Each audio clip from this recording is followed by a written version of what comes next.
우리 시간 다 같이 경건한 마음으로 영과 진리로 하나님 앞에 예배를 드리겠습니다.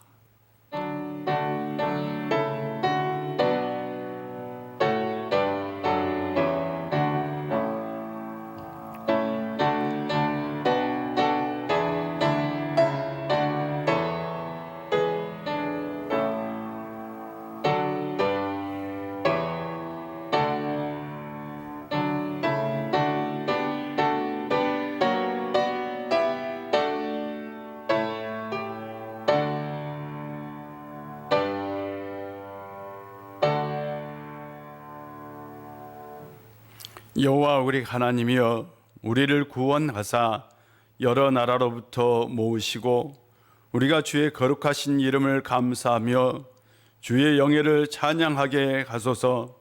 여호와 이스라엘의 하나님을 영원부터 영원까지 찬양할지어다. 모든 백성아 아멘 할지어다.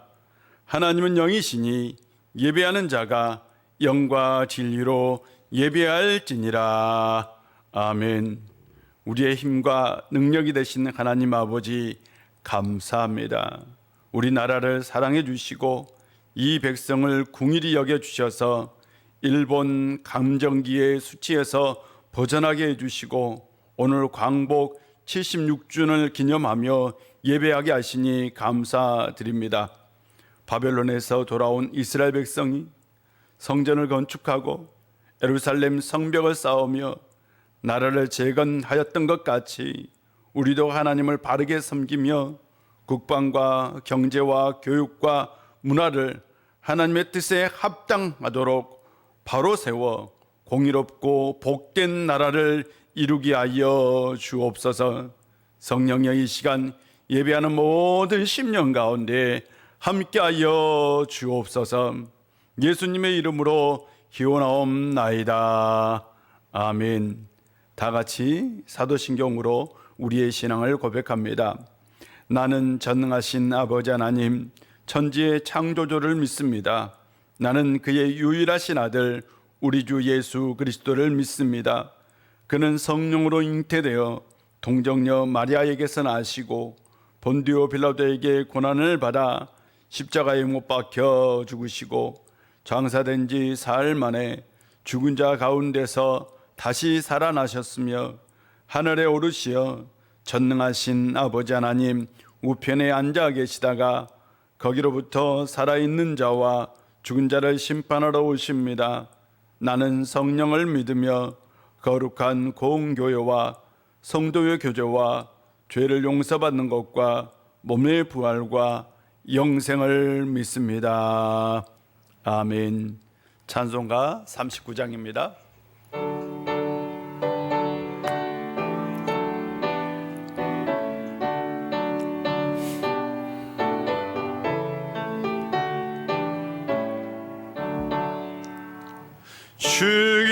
주기내를 받으러 모인 성도들 주 크신 뜻 깨닫게 하옵소서. 내 고통의 멍에를 다 벗게 되니 날 구속하신 이름 찬양하리. 주 우리를 곁에서 인도하시니 그 거룩한 나라가 이루어지네. 저 마귀와 싸워서 늘 승리하니 큰 영광 주께 돌려 찬양하리. 주 그리의 방패와 장검 되시니 나 승리의 주님을 따릅니다.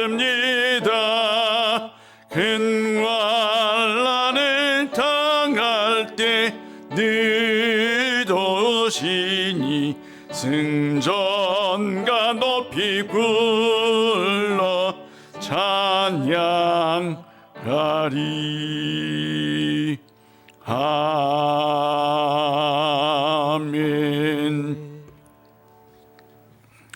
오늘 우리에게 주신 하나님의 말씀은 에스라 9장입니다. 구약성경 에스라 9장 3절부터 7절까지입니다. 에스라 9장 3절부터 7절까지입니다. 하나님 말씀 봉독합니다. 내가 이 일을 듣고 속옷과 겉옷을 찢고 머리털과 수염을 뜯으며 기가 막혀 앉으니 이에 이스라엘의 하나님의 말씀으로 말미암아 떠는 자가 사로잡혔던 이 사람들의 죄 때문에 다 내게로 모여오더라. 내가 저녁 제사 드릴 때까지 기가 막혀 앉았더니 저녁 제사를 드릴 때에 내가 근심 중에 일어나서 속옷과 겉옷을 찢은 채 무릎을 꿇고 나의 하나님 여호와를 향하여 손을 들고 말하기를 나의 하나님이여, 내가 부끄럽고 낯이 뜨거워서 감히 나의 하나님을 향하여 얼굴을 들지 못하오니 이는 우리 죄악이 많아 정수리에 넘치고 우리 허물이 커서 하늘에 미침이니이다. 우리 조상들의 때로부터 오늘까지 우리의 죄가 심함에 우리의 죄악으로 말미암아 우리와 우리 왕들과 우리 제사장들을 여러 나라 왕들의 손에 넘기사 칼에 죽으며 사로잡히며 노략을 당하며 얼굴을 부끄럽게 하심이 오늘날과 같으니이다. 아멘. 주의 이름으로 우리 성도님들 사랑하고 축복합니다. 아이를 키워보신 분들은 누구나 다 압니다. 아이들이 잠투정이 있다는 것을. 왜 아이들은 잠투정을 할까요? 이것이 심리적으로 각성과 매우 밀접한 연관이 있다고 합니다. 아이들은 잠이 각성된 상태를 방해하기 때문에 수면을 매우 불쾌하게 여긴다고 합니다. 그래서 잠투정은 잠자리가 불편해서 오는 것이 아니라 심리적으로 계속해서 깨어있기를 소망하는 마음 때문에 온다고 합니다. 그래서 잠투정하는 아이들에게 시끄러운 청소 소리를 들려주면 의외로 잠을 잘 잡니다. 참 신기하죠? 주의력 결핍 장애를 가진 아이들에게 의사들이 안정제를 먹였더니요, 아무 효과가 없었던 거예요. 안정제. 그런데 각성제를 먹였더니 매우 큰 효과가 있었다고 합니다. 아이들이 자신의 각성 수준을 충족하기 위해서 막 움직이는 거예요. 이 주의력 이 결핍 장애를 가진 아이들은 자기들이 어떤 상태에 도달할 때 그때까지 그 상태를 유지하려고 계속해서 막 움직이고 막 이게 주의가 산만하고 그런 거예요. 그런데 각성제 효과 때문에 이제 더 이상 그럴 필요가 없어진 거예요. 그래서 각성제를 먹으면 오히려 아이들이 이렇게 순해진다라는 거죠. 사람이 때로는 조용한 방에서 공부를 하기보다는 많은 사람들이 있는 카페에서 공부를 할 때 효과가 있는 것, 바로 이 각성 효과 때문입니다. 각성은 깨어있는 것, 정신을 차리는 거죠. 심리적으로 각성이 있다면 신앙적으로도 각성이 있어요. 신앙적으로 각성을 회개라고 얘기합니다. 회개는 예배의 필수 요소입니다. 그러므로 예배를 드리면서 회개하는 건 매우 중요하죠. 하나님은 회개가 있는 예배를 기쁘게 받으신다는 것을 꼭 기억하시기를 바랍니다. 지난주에 우리가 나눴던 말씀은 솔로몬의 예배 1,000번제였습니다. 1,000번제는 아버지가 두려워했던 그 장소에서 모든 백성들을 다 모아서 이스라엘에서 가장 큰 제사를 드렸어요. 그리고 나서 멈추었던 예배를 다시 회복한 거죠. 1,000번째는 자신이 드릴 수 있는 모든 것을 드렸던 예배였습니다. 하나님께서 이걸 기쁘게 받으시고 내가 너에게 뭘 줄꼬? 이 솔로몬은 지혜를 구했어요. 그때 하나님께서 그에게 지혜와 부와 명예를 주셨어요. 그러고 나서 그는 부국 강병 태평 성대를 이루었습니다. 그런데요, 솔로몬 이후에 이스라엘은 나라가 두 개로 나눠집니다. 왜 그렇게 되었을까요? 솔로몬의 가장 큰 정치적 업적은 바로 전쟁이 없는 평화였습니다. 그가 선택한 정치적 방법은 정략적인 결혼이었습니다. 즉 혼인 연맹이었던 거죠. 솔로몬은 그런 의미에서 국제 결혼의 대명사이기도 합니다. 그런데 이것은 심각한 문제를 야기했어요. 솔로몬과 결혼한 여인들은 바로 자신들이 섬기던 신을 그대로 함께 가지고 온 거죠. 열왕기 상 11장에는 이런 내용이 나옵니다. 솔로몬이 바로의 딸 외에 이방 여인들과 많은 이방 여인들과 결혼을 했는데 그 여인들을 다 사랑했대요. 그런데 하나님은 이스라엘 자손에게 너희는 그들과 서로 통혼하지 말며 그들도 너희와 서로 통혼하게 하지 말라. 그들이 반드시 너희의 마음을 돌려 그들의 신을 따르게 하리라 라고 말씀하셨어요. 솔로몬은 바로 자신과 결혼한 그 이방 여인들을 사랑했고 그들이 섬기던 신을 따라서 섬겼어요. 하나님께서 두 번이나 나타나서 그에게 다른 신을 따르지 말라 라고 경고했어요. 그러나 솔로몬은 그 말씀을 따르지 않았습니다. 결국 왕궁에서부터 이방 종교가 물들기 시작했고 그것이 귀족 계층으로 흘러들어가서요 위에서부터 아래로 썩기 시작했던 겁니다. 하나님께서 솔로몬에게 나타나서 이렇게 말씀하셨어요. 내 언약과 내가 명령한 법도를 지키지 아니하였으니 내가 반드시 이 나라를 내게서 빼앗아 내 신하에게 주리라. 내 종 다윗과 내가 택한 예루살렘을 위하여 한 지파를 내 아들에게 줄 것이다. 그리고 나서 솔로몬 이후에 나라가 두 개로 쪼개졌어요. 그 이변에는 바로 이방 여인과의 결혼이 있었던 겁니다. 이것 때문에 이스라엘 땅에 이방 종교가 퍼졌고요 깊이 뿌리를 박혔고 400년이 지난 후에 이스라엘은 멸망했습니다. 나라를 잃은 슬픔 우리 민족은 압니다.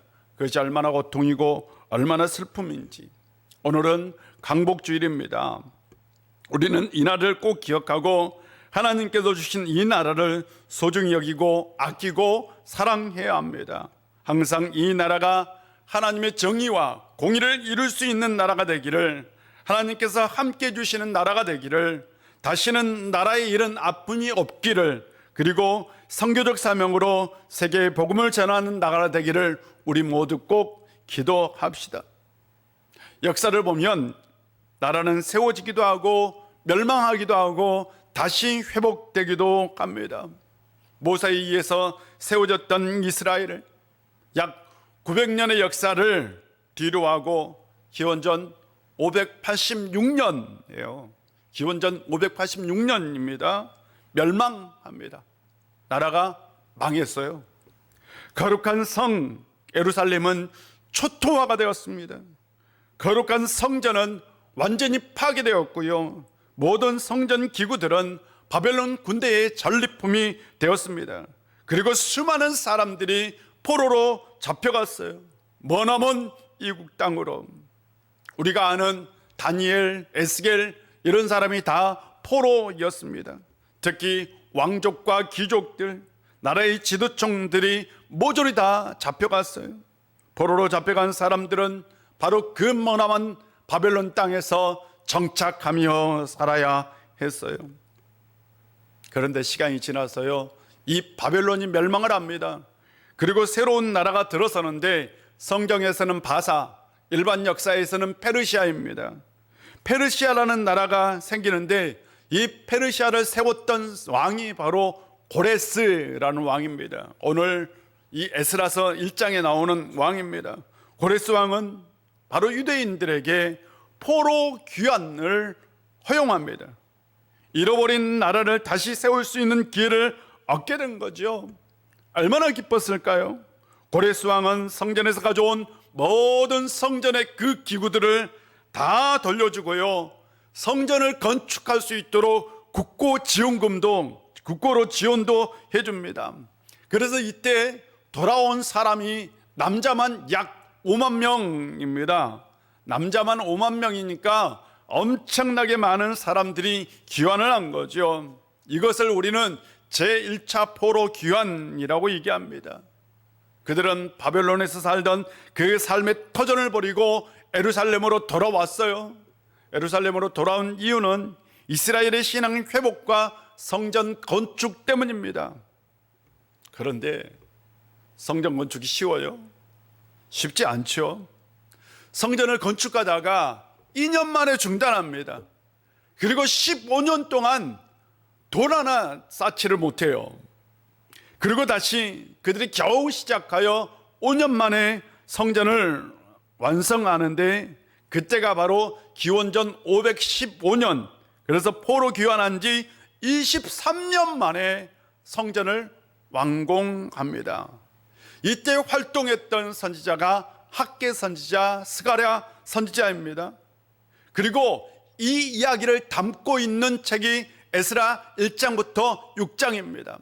에스라 1장부터 6장은 바로 포로 귀환과 성전 건축 이야기를 담고 있어요. 그리고 나서 시간이 한참 흘러요.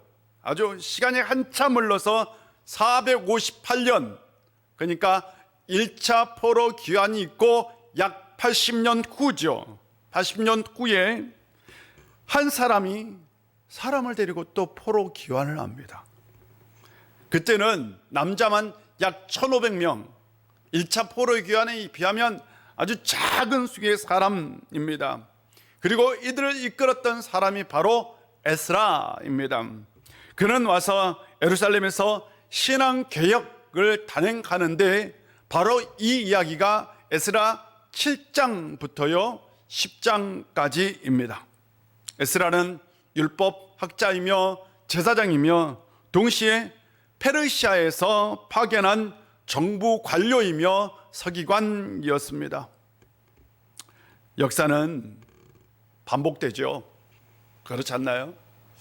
역사에 반성이 없으면요, 좋지 못한 사건은 계속해서 반복되기도 합니다. 에스라가 양력 4월 8일에 바벨론에서 출발해서요, 양력으로 8월 달에 도착해요. 그러니까 약 4개월 만에 머나먼 여정을 걸쳐서 예루살렘 땅에 도착합니다. 그리고 나서 4개월이 지난 후에요, 유다 공동체의 실상을 전해줘요. 누군가 와서 사람들이 지금 이렇게 삽니다, 이렇게 살고 있어요 라는 건데, 그의 핵심이 뭐냐? 국제결혼입니다. 국제결혼 문제, 즉 이방 여인들과의 결혼에 관한 것입니다. 유대인들 사이에 자신들의 아내를 버리고 이방 여인들과 결혼하는 것이 유행이 되었고요, 그리고 제사장들까지 그렇게 하고 있다라는 소식을 전해주는 거예요. 국제결혼, 이방인들과의 결혼, 이건 역사가 반복되는 문제이기도 합니다. 결코 단순한 문제는 아니죠. 에스라는 이 소식을 듣고 너무나 기가 막혀서 겉옷을 찢고 속옷까지 찢어요. 그리고 머리털과 수염을 막 뜯습니다. 그리고 주저앉아서 슬피 통곡합니다. 하나님 앞에 탄식해요. 그는 저녁 제사를 드릴 때까지 그 상태로 있었어요. 그리고 나서 하나님의 말씀을 두려워하는 사람들이 그에게 찾아옵니다. 저녁 제사를 드릴 때에 그는 일어나서 그 사람들과 함께 찢어진 그 겉옷과 속옷을 그대로 걸치고 하나님 앞에 무릎을 꿇고 두 팔을 들고 하나님 앞에서 통곡하며 기도합니다. 하나님이여, 너무나도 부끄럽고 낯이 뜨거워서 하나님 앞에서 차마 얼굴을 들 수 없습니다. 우리가 지은 죄는 우리가 스스로 감당할 수 없을 만큼 불어났고 우리가 저지른 잘못은 저 하늘까지 닿았습니다 라고 통곡합니다. 그는 하나님 앞에 회개의 기도, 회개의 예배를 드렸던 거예요. 에스라는 백성들과 함께 하나님 앞에서 회개했습니다. 그날 저녁의 예배는 회개의 예배였던 겁니다. 그렇다면 이 예배는 어떤 특징을 가지고 있느냐 하는 거죠. 첫 번째로 에스라의 예배는 각성을 일으키는 회개의 예배였다라는 것이죠. 회개는 각성입니다. 각성이란 내가 어떤 사실 하나 잘못된 것을 깨달아 아는 것이죠. 즉 정신을 차리는 것이죠. 에스라는 사람들과 함께 무릎을 꿇고 손을 두고 회개의 기도를 하나님 앞에 드렸어요. 죄 지은 사람들이 각성하기를, 정신을 차리기를 소망하는 마음으로 하나님 앞에 기도를 올렸던 겁니다. 왜 그는 회개의 기도를 드렸을까요? 그렇지 않으면 죽기 때문입니다. 살기 위해서요. 1924년 최초로 에베레스트 등정을 앞두고 말로이라는 사람이 강연에서 질문을 받아요. 당신은 그렇게 위험한 산을 왜 그렇게 올라가느냐? 왜 그냥 편안하게 살지 않느냐라는 질문을 받아요. 그가 이렇게 대답합니다. 아니, 산이 그곳에 있으니까요. 그것이 좋다라는 얘기죠. 나는 그것을 즐긴다라는 얘기죠. 살을 예는 치유와 뼈를 깎는 고통이 동반된 이 에베레스트 증정은 엄청난 고통을 감수해야 합니다. 그래서 우리는 때로는 이해할 수 없어. 왜 사람이 그래? 그냥 안 올라가면 됐지. 뭐하러 산에 올라가? 라는 생각을 갖기도 합니다. 추동 감소 이론에 따르면 사람들은 긴장과 각성을 피하고 편안함을 추구한다고 합니다. 사람이 본능적으로 편안함을 추구한대. 본능적으로 안정을 추구한다라는 거예요. 그런데 사람이 왜 각성과 긴장 이런 것들을 추구할까요? 그런 사람도 있을까요? 하는 거죠. 우리가 놀이터에 가보면 아이들이 그네를 미는데 더 밀어주세요. 그렇잖아요. 더 높이, 더 빨리. 이건 안정적인 게 아니잖아요. 우리가 놀이동산 가면 사람들이 막 롤러코스터를 타면서 우와 소리를 질러요. 그래서 심리학자들은 사람들이 반드시 평안과 안정을 추구하는 것이 아니라 때로는 적절한 각성을 추구한다라는 사실을 발견했어요. 언제? 한국전쟁 때요. 한국전쟁 때 중공군 포로들을 세뇌시키기 위해서 그들을 연구했어요. 그래서 모든 감각을 모든 감각을 차단하는 감각 박탈 시험을 진행했다고 합니다. 감각 자극 박탈 시험 이걸 진행했는데 이거예요. 참가자들에게 실험실에 위치한 간이 침대에서 그냥 마음대로 생활할 수 있게끔 했어요. 잠도 자고 식사도 하고 화장실도 갈 수 있고, 그리고 그렇게 잠 자고 편안하게 있으면 돈까지 준다라고 얘기를 했어요. 단 딱 하나요. 시각, 청각, 촉각 이런 것들을 완벽하게 차단한 거예요. 참가자들이 속으로 생각하기에 에이 식은죽 먹기지 뭐 그냥 가만히 있으면 되지 라고 생각한 거예요. 첫날에는 포로였으니까 얼마나 잠이 부족해요. 그러니까 편안한 데서 잠을 잘 잔 거예요. 그런데 두 번째 날부터 사람들이 좀 이상한 반응을 보입니다. 둘째 날에는 아무런 자극이 없는 상황을 매우 불편해했대요. 사람들이 아주 불편해했고, 세 번째 날 돼서야 사람들이 막 포기한 거예요. 나 못하겠다고. 나 못하겠다. 그리고 어떤 사람들에게는 일시적 환광과 정서적 불안까지 있었다고 합니다. 문제는 편안함의 문제가 아니었습니다. 아무런 자극을 받지 못함으로 미쳐버릴 것 같다, 내가 미칠지도 모른다 라는 생각이, 아무런 자극이 없는 거야. 아무런 자극을 갖지 못하니까 내가 이러다 미치겠다 라는 거예요. 심리학자들은 내가 정상적으로 작동하기 위해서는 외부의 자극과 그로 인한 각성이 필요하다는 것을 알게 되었어요. 그러니까 사람이 살기 위해서는 반드시 적절한 자극, 각성이 필요하다는 것이죠. 그래서 심심해 죽겠다라는 말은 진짜래요. 우리의 삶을 살리는 것은 자극이고 각성이 될 수 있습니다. 회개는 삶에 충격을 주는 거죠. 평온한 삶을 자극하는 거죠. 나는 아무런 문제 없어, 나는 잘 살고 있어, 내가 이렇게 살면 되는 거야 라는 것을 깨우는 것이죠. 사람들이 하나님께 잘못하면서도 잘못한 것을 모르고 있고, 하나님의 뜻대로 살지 않으면서도 나는 하나님의 뜻대로 산다고 생각하며 그렇게 평온하게 살아갑니다. 에스라는 그런 삶 가운데 뭘 던졌어요? 폭탄을 던진 거죠. 그들의 삶을 깨우고 자극한 거죠. 이것이 곧 회개입니다. 회개는 삶을 깨우는 것이고 삶을 자극하는 겁니다. 왜요? 죽지 않기 위해서요. 살기 위해서요.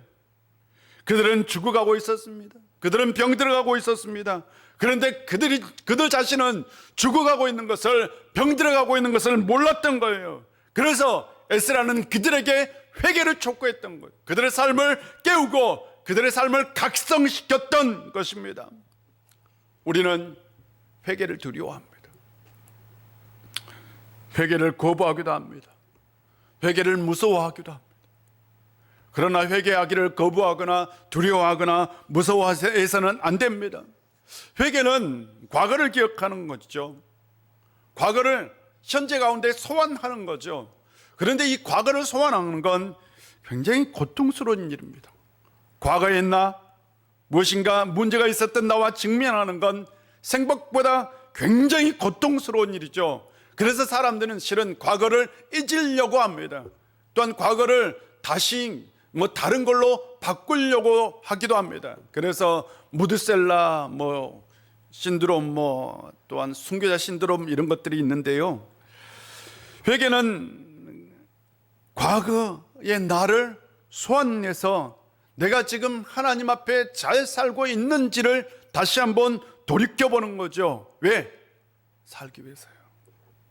살고 싶다면 회개를 두려워하거나 회개를 거부하거나 무서워해서는 안 됩니다. 하나님은 우리가 항상 진정으로 회개하기를 원하십니다.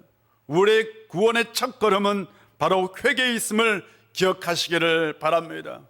바로 에스라는 이스라엘 백성들을 각성시켰어요. 깨웠어요. 그것이 바로 회개입니다.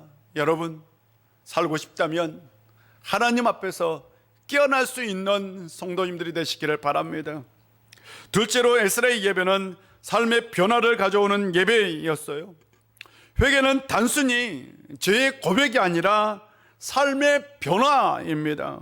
오늘 본문에 보면 가장 큰 문제는 이방인들과의 결혼인데요. 10장을 보면 어떤 사람이 에스라에게 와서 하나님의 명령대로 내가 아내와 그 소생을 다 보내고 하나님 앞에서 하나님 말씀대로 살겠다라고 약속하겠습니다 라고 얘기를 해요. 그러자 에스라가 제사장과 온 백성에게도 동일한 맹세를 하라 라고 얘기합니다. 그리고 나서요, 실질적으로 에스라는 3개월 동안 온 나라의 이방인들과 결혼한 사람들을 다 조사를 해요. 그리고 조사 명단이 바로 나와 있어요. 10장에. 에스라의 신앙개혁은 이방인의 아내들을 쫓아내는 것까지 나갔어요. 실제의 삶 가운데까지 나갔던 거예요. 참 어떻게 보면 굉장히 비극적인 일이죠. 가슴 아픈 일이기도 합니다. 원래 이런 일이 있어서는 안 되는 거죠. 왜 그는 국제결혼, 지금으로 말하면 국제결혼을 반대했을까? 솔로몬 때부터 왕실에서 시작된 우상 숭배는 온 나라에 퍼졌습니다. 히스기야의 신앙계획, 요시야의 신앙계획으로 이 우상 숭배를 뿌리 뽑을 수 없었습니다. 그만큼 깊이 뿌리 박혀 있었던 거예요. 결국 이스라엘이 멸망했는데 그 멸망의 원인에는 우상 숭배가 있었고, 우상 숭배 뒤에는 바로 이방 여인들과의 결혼이 있었던 겁니다. 포로에서 귀환한 사람들, 포로기를 살고 있었던 사람들은 질문했어요. 왜 선민인 우리가 멸망했을까? 왜 하나님께서 우리를 멸망시켰을까? 왜 우리가 포로가 되었을까? 에스라는 이렇게 얘기합니다. 조상 때부터 오늘에 이르기까지 우리가 저지른 잘못이 너무나도 큽니다. 우리가 지은 죄 때문에 우리뿐만 아니라 우리의 왕들과 제사장들까지도 여러 나라의 왕들의 칼에 맞아 죽거나 사로잡혀가고 재산도 다 빼앗기고 온갖 수모를 겪었습니다. 이런 일은 오늘에 와서도 마찬가지입니다 라고 얘기합니다. 조상 때부터 지은 죄가 있었는데 그 죄가 여전히 지금 이 시간에도 그런 죄를 짓고 있다라는 거죠. 12절을 보면 너희 여자들이 그들의 아들들에게 주지 말고, 여자들을 그들의 아들들에게 주지 말고 그들의 딸들을 너희의 아들들을 위하여 데려오지 말며 그들을 위하여 평화와 행복을 영원히 구하지 말라. 그리하면 너희가 왕성하여 그 땅의 아름다운 것을 먹으며 그 땅을 자손에게 물려주어 영원한 유산으로 물려주게 되리라 라는 선지자들이 말했던 그 말씀을 다시 한번 에스라는 이스라엘 백성들에게 선포합니다.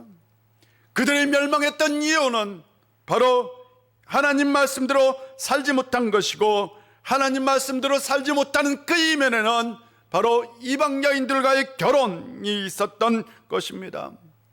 하나님 말씀대로 살지 못하는 거예요. 그래서 이스라엘 백성들은 포로 이후에 신앙개혁 운동이 일어나는데 하나님 말씀대로입니다. 이 하나님 말씀대로 사는 건 나라를 세우는 것보다 더 중요했어요. 그래서 그때 그들은 구약 성경을 완성합니다. 구약 성경에 이것이 정경화된 건 포로기입니다. 포로가 되고 나서요. 그들은 하나님의 말씀을 기록하고 보존하고 해석하는 일을 했습니다. 회당을 만들어서 하나님 말씀을 가르치고 전했습니다. 그래서 율법학자, 서기관, 바리새인들이 생겨났습니다. 오직 하나님 말씀으로 돌아가려는 각성 때문이었어요. 그렇다면 이방 여인들과의 결혼을 반대하는 건 단순히 국제 결혼을 반대하는 것일까요? 아닙니다. 성경에도 수많은 이방 여인들, 즉 국제 결혼이 나옵니다. 국제 결혼을 반대한 건 종교 혼합주의 때문입니다. 순수한 신앙을 지킬 수 없기 때문에 포로로 돌아와서 성전을 건축하고 이스라엘의 정체성을 막 세워나가는 그때에 이방 여인들과의 결혼은 신앙을 지키는데 심각한 위협이 됐기 때문입니다. 그래서 이방 여인들과의 결혼을 반대했던 거예요. 에스라는 단순히 하나님 앞에서 동의하고 자복하는 것으로 그치지 않고 그들의 삶 가운데 실제로 뭔가 결과를 만들어내기를 원했던 겁니다. 이것이 바로 진짜 회개죠. 회개가 일시적이거나 지속적인, 회개가 일시적인 것이냐 지속적인 것이냐에 따라 우리의 삶은 완전히 달라집니다. 우리가 회개에 실패한 이유는 무엇일까요? 회개를 일시적인 것으로 여기기 때문입니다. 회개가 삶을 변화시키는 힘이 되기 위해서는 우리의 각성은 지속되어야 합니다. 예배의 중심에는 회개가 있습니다. 하나님이 받으신 예배는 회개가 있는 예배입니다. 그렇다면 예배를 드리고 난 다음에 우리가 기억해야 하는 건, 내일도 모레에도 우리가 기억해야 하는 건 바로 우리가 회개했던 그것, 각성했던 그것을 우리가 기억하는 거죠. 진정한 회개는 그래서 반드시 삶의 변화를 가지고 옵니다. 삶의 변화가 없는 회개는 회개가 아닙니다. 회개를 통해서 삶을 변화시킬 수 있는 성도님들이 되시기를 주의 이름으로 축복합니다. 세 번째로 에스라의 예배는 정체성을 찾는 회개의 예배였어요. 회개는 진짜 나의 모습을 찾는 거죠. 에스라는 이스라엘 백성들에게 회개를 촉구했는데, 그는 이스라엘 백성들이 자신들의 정체성을 회복하기를 소망했어요. 원래 이스라엘 백성들 그 모습 그대로의 모습을 회복하기를 소망했어요. 그러므로 그의 신앙 개혁은 나의 본질, 우리의 본질을 찾는 것이었습니다. 우리는 가짜인 나의 모습과 진짜인 나의 모습을 가지고 삽니다. 가짜인 나의 모습은 사람들이 만든 나입니다. 부모가 만든 나, 사회가 만든 나, 죄가 만든 나, 과거의 잘못이 만든 나입니다. 이런 모습은 어쩌면 진짜 나의 모습은 아닙니다. 우리는 가면을 쓰고 살면서 불편하고 불행하고 불안하고 외롭고 고독합니다. 우리는 내면이 병들고 아파 있으면서도 겉모습으로는 멀쩡한 채 합니다. 우리는 만드는 모습을 진짜 모습이라고 착각하고 아프지 않는 척, 괴롭지 않는 척, 외롭지 않는 척 그렇게 하며 살아갑니다. 나의 진짜 모습은 어떤 모습일까요? 우리의 진짜 모습은 어떤 모습일까요? 순수 경일정체와 같은 것입니다. 죄도 없고 때도 없고 얼룩도 없는 순수 결정체입니다. 갓 태어난 어린 아이들을 보셨습니까? 순백이지요. 순수 그 자체입니다. 맑고 아름답고 투명하고 죄라고는 거짓이라고는 찾을 수 없는 모습입니다. 우리는 그런 모습으로 창조되었어요. 우리는 선하게 창조되었습니다. 우리는 아름답게 창조되었습니다. 우리는 세상의 존재로 창조되었습니다. 그런데 죄로 인해서 악하게 살면서 그런 모습을 다 잃어가고 있는 것입니다. 우리는 어린아이처럼 순전한 모습으로 태어났습니다. 그런데 자라면서 성장하면서 세월과 함께 경험과 함께 순수했던 모든 모습을 다 잃어버렸어요. 죄로 얼룩지고 타락하게 되었어요. 더러워지고 욕심이 가득하고 거짓으로 사는 삶을 살아가고 있습니다. 사랑한다고 하면서도 서로에게 아픔을 주고 상처를 주고 고통을 줍니다. 우리는 어느덧 그런 존재가 되어버렸습니다. 그런데 그 모습이 진짜 우리의 모습일까요? 우리에게는 이전의 모습이 있습니다.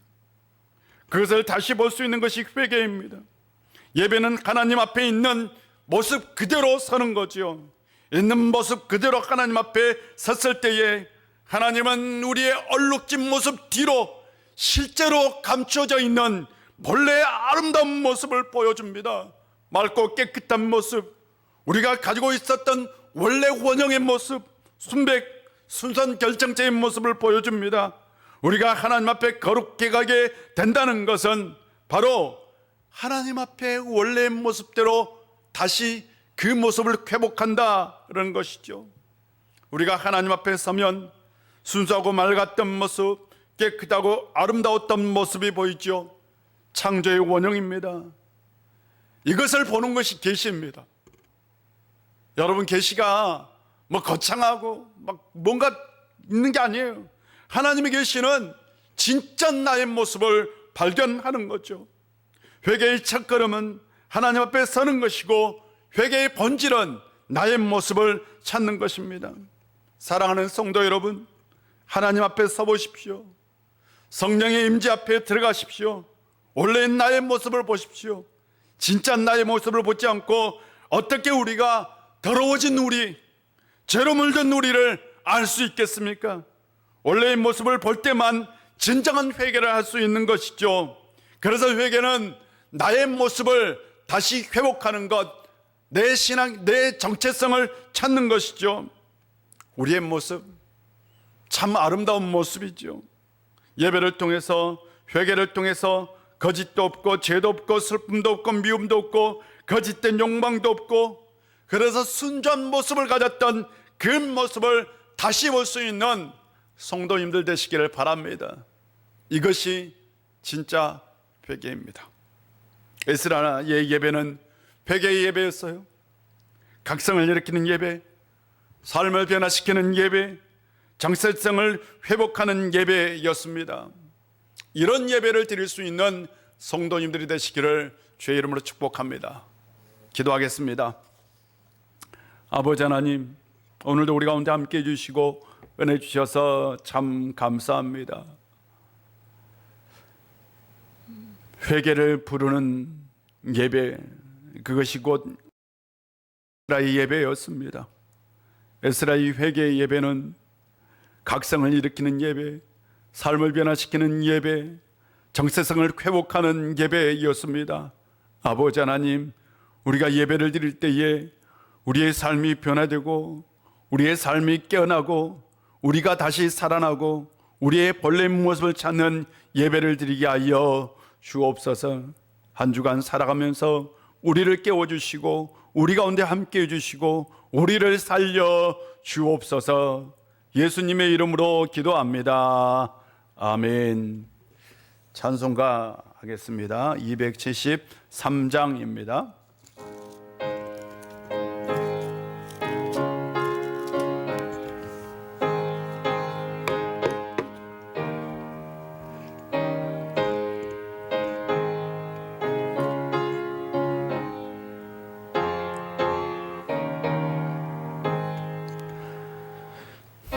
주를 멀리 떠났다 이제 옵니다. 나 죄의 길에 시다여 주여 옵니다. 나 이제 왔으니 내 집을 찾아 주여 나를 받으사 맞아 주소서. 그 귀한 세월 보내고 이제 옵니다.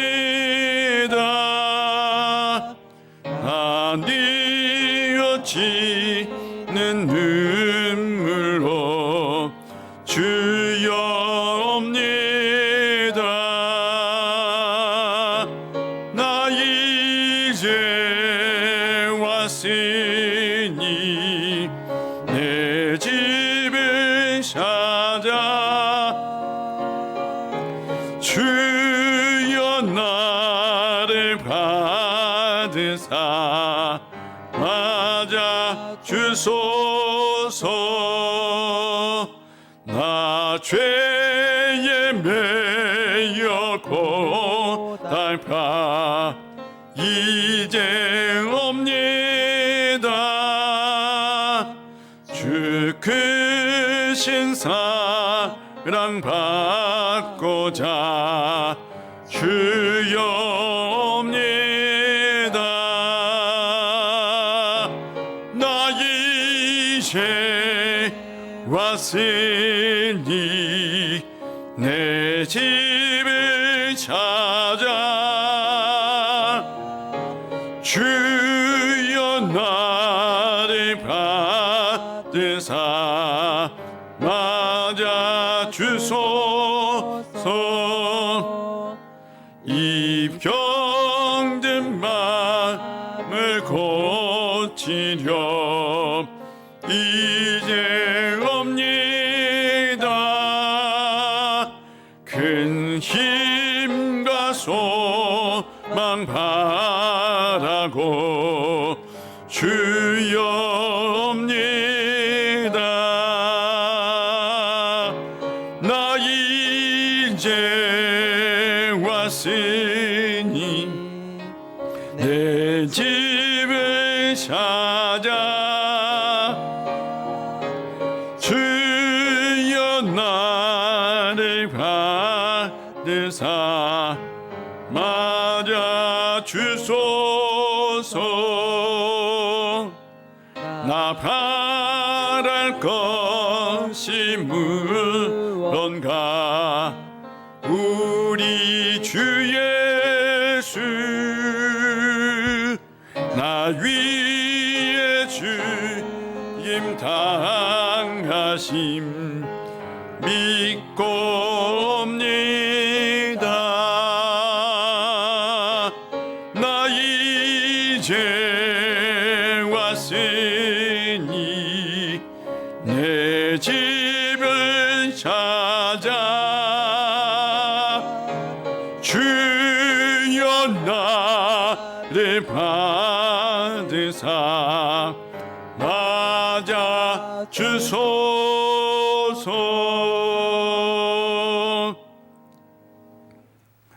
기도하겠습니다.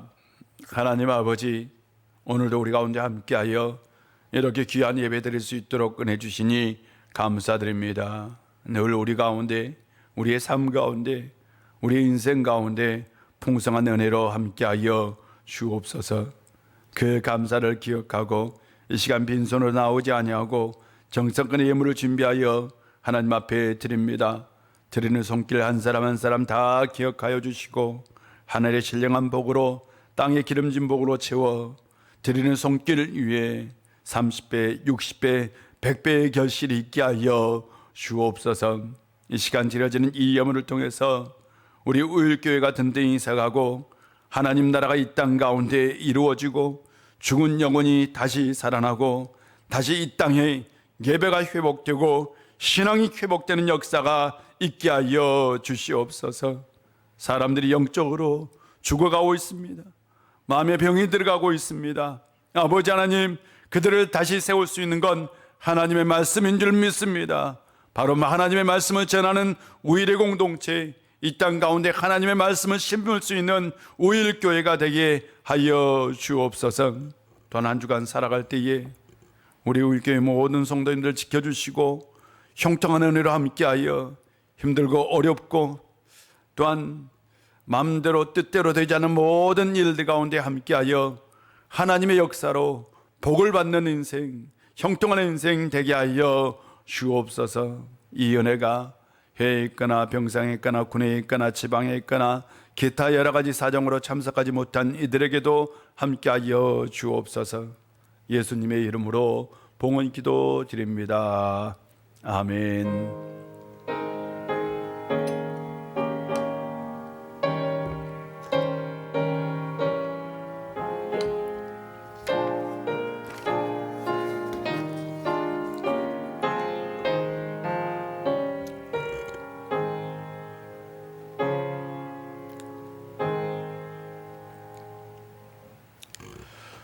교회 소식을 전해드리겠습니다. 지난주에 당에서 결정하기를 다시 2주 동안 비대면 예배, 온라인으로 예배를 드리자라고 결정을 했습니다. 참 가슴이 아픈데요. 계속해서 꼭 기도해 주시기를 바랍니다. 다시 대면 예배를 드릴 수 있도록 우리의 예배가 회복되고 신앙이 회복될 수 있도록 꼭 기도합시다. 특별한 광고는 없고요. 더운데 또 우리가 이 코로나 때문에 불안한 마음도 있는데 하나님 안에서 용기도 얻고 힘을 얻고 또한 그래도 신앙으로 꼭 살아갈 수 있는 성도님들 되었으면 좋겠습니다. 나머지 소식이 있다면 여러분들에게 문자로 알려드리도록 하겠습니다. 우리 다 같이 결단에 찬송합니다.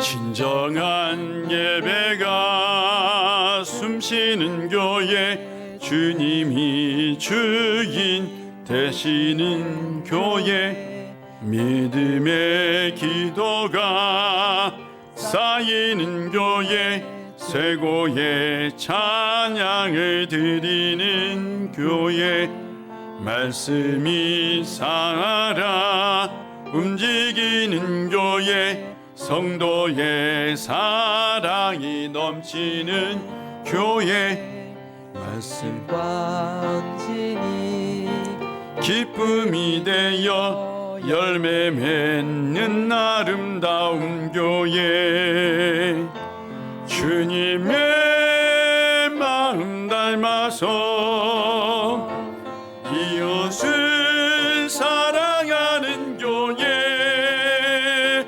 주님의 영광을 위해서 빛 대신 주님 전하는 교회, 사랑의 불꽃이 활짝 피어나 날마다 사랑에 따지는 교회, 주께서 사랑하는 우일교회가 이런 교회 되게 하소서.